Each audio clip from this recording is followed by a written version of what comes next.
In Halifax minor basketball, double teaming is never allowed in the U10, U12, and U14 divisions.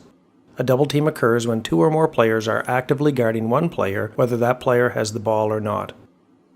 Momentary double teams on the ball handler can occur as a result of help and recovery defense, but the help defender must make an immediate attempt to permanently switch or recover to his original matchup.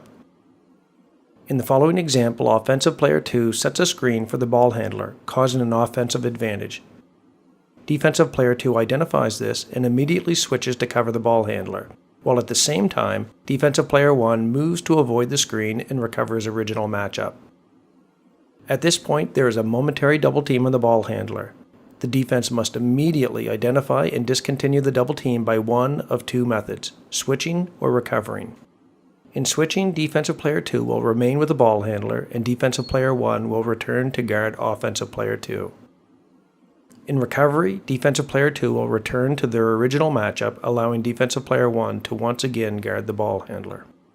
This same principle of help defense causing momentary double teams can also occur without the involvement of screens. In this example, offensive player 1 has clearly beaten defensive player 1 on the dribble, causing an offensive advantage.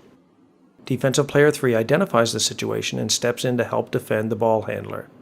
As defensive player 1 catches up with the ball handler, he and defensive player 3 form a double team. They must now immediately discontinue the double team by either switching their defensive matchups or by allowing defensive player 1 to recover his original matchup. If a steal occurs during a momentary double team as a result of help and recovery defense, the referee will blow it down and return the ball to the offense. If, however, the referee feels there was no clear attempt by the defense to switch or recover, the steal will now be considered a double team and will result in either an official warning for the first offense, and for the second and subsequent offenses, the offense will get one foul shot and then receive the ball at the point of interruption. Coaches are encouraged to train players to clearly communicate with phrases such as switch or stay so a double team doesn't occur. Double team situations which are never allowed in the game, no matter how momentary, would be as follows. The run and jump. In this situation, while defensive player 1 is actively guarding the ball handler, defensive player 2 leaves their matchup to jump into a surprise double team of the ball handler. This is illegal and should be whistled down immediately. The corner trap. In this example, defensive player 4 is actively guarding the ball handler in the offensive corner. Defensive player 2 leaves their matchup to spring a trap on the ball handler. Once again, this is immediately illegal and should be whistled down. The double down.